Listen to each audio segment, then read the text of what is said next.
Halmashauri ya Mji Newala inaendelea kujipanga na hatua mbalimbali za kushiriki michezo ya UMITASHUMTA ngazi ya mkoa, ambapo hadi sasa tayari wameshafanikisha kuchagua timu mbalimbali katika ngazi ya halmashauri, na baada ya muda mfupi wataweka kambi kwa ajili ya maandalizi yao. Hayo yamesemwa na kaimu mkurugenzi ambaye pia ni mkuu wa idara ya elimu awali na msingi, Mwalimu Silvia Mutasingwa, ambaye ameeleza na washukuru wadau mbalimbali waliofanikisha kufanyika kwa mashindano hayo. Afisa michezo halmashauri hiyo Kuboja Malima anaelezea hatua iliyofikiwa hadi hivi sasa. Malima Makongo Kuboja ni afisa michezo wa halmashauri ya Mji wa Newala. Tunaendelea na programu zetu za michezo kuandaa timu ya halmashauri ya UMITASHUMTA kwa ngazi yetu. Kwa siku ya leo tumefanya michezo aina 3, fanya michezo ya riadha, tumefanya mchezo wa futiboli na pia tumefanya mchezo wa netball kwa wasichana. Michezo inaendelea vizuri, wanafunzi wana hamasa kubwa, tumepata wachezaji wazuri, tunaendelea kuwachukia hadi dakika hii. Lakini yote ni kwamba wanafunzi wanajituma na walimu wanajituma.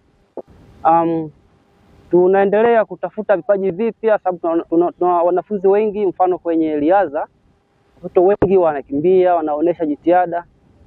Tunapambana yote kwa yote, lakini ni waombe wazazi, walimu, wakuu waendelee kuwapa nafasi wanafunzi kushiriki katika michezo. Kwa majina anaitwa Silvia Mutasingwa, ni afisa elimu ya awali na msingi. Nipo hapa kama kaimu mkurugenzi na mwakilisha mkurugenzi ambaye ndo mwenyekiti wa michezo ya UMITASHUMTA wilaya.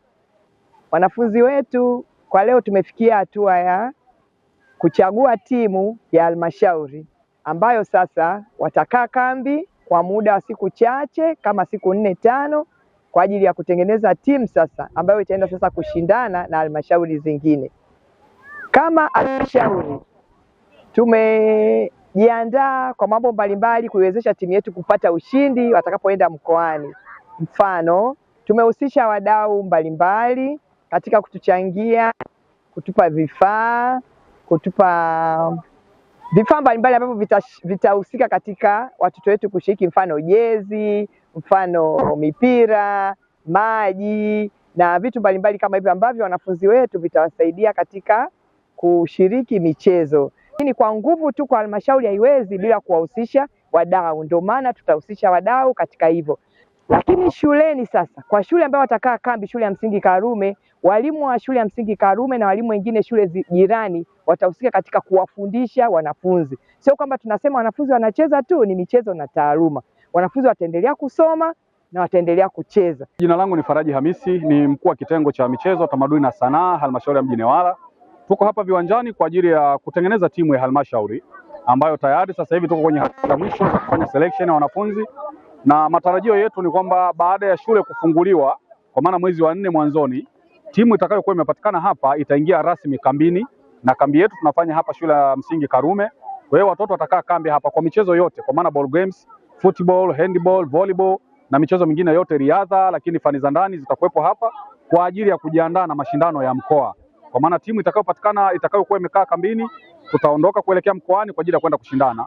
Tunashukuru kwa ushirikiano tuliopata kwa sababu mwaka jana timu yetu ya halmashauri ya Mji Newala tulifanya mashindano ya kanda kama mwongozo wa mkoa ulivyokataka, na tukatoa wanafunzi 7 ambao walishiriki kwenye timu ya mkoa na baadaye kuelekea kwenye mashindano ngazi ya taifa, na vijana wetu walifanya vizuri. Lakini pia kwenye timu yetu ya halmashauri kwa mwaka jana tulipata vikombe vya handball wasichana wa wavulana, ambavyo mpaka sasa hivi vipo, yani sisi ndo mabingwa watetezi wa vikombe hivyo. Lakini safari hii tumejipanga pia na michezo mingine kwa maana ya football, tumejipanga kwenye riadha, tunao vijana ambao wanakimbia vizuri, lakini kwenye kuruka tunao vijana ambao wamejipanga vizuri. Lakini hivyo hivyo kwenye upande wa fani za ndani, safari hii lazima twende na waimbaji, twende na watu wa ucheshi kwa sababu wameongeza ucheshi pia kwa maana ya comedy, na hii ni kuonesha kwamba serikali sasa inatambua kwamba comedy ni miongoni mwa sanaa ambazo mtoto akikuwa nazo anaweza kufanya vizuri. Kwa hiyo mipango yetu ni kuhakikisha tunafanya vizuri na michezo mingine, sio kama mwaka jana tu handball na wasichana wa wavulana. Tufanye vizuri kwenye football wasichana, tufanye vizuri kwenye football wavulana, tufanye vizuri kwenye riadha pamoja na fani za ndani. Huo ndio mpango tulionao, na ndio maana tutakaa na watoto kambini kwa muda mrefu kidogo ili waweze kuzoeana na kutengeneza timu iliyokuwa bora zaidi.